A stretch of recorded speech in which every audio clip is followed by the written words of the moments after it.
Aucun des événements qui se sont produits jusqu'ici au Maroc n'avait atteint la violence et l'horreur de ceux dont Ouedzem fut le théâtre dans la matinée du 20 août.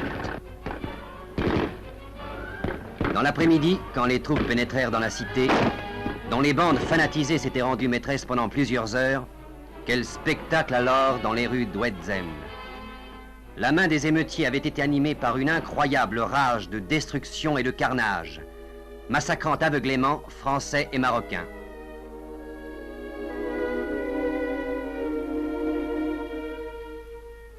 Bien des heures après, les survivants avaient encore dans les yeux la vision du drame. L'hôpital d'Ouedzem n'avait même pas été épargné.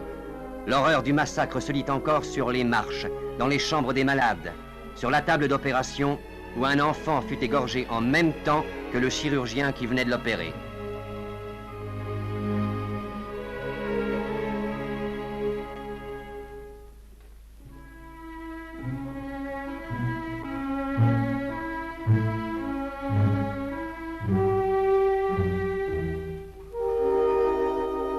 Aucune cause ne peut excuser de pareilles atrocités.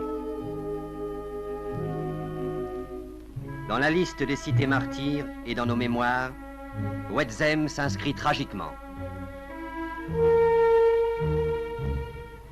Au cercueil d'Ouedzem, les cercueils de Philippeville font un triste écho.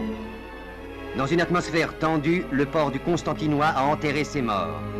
Les 54 cercueils des victimes de la tuerie du 20 août ont reçu l'absoute au milieu du désespoir des familles.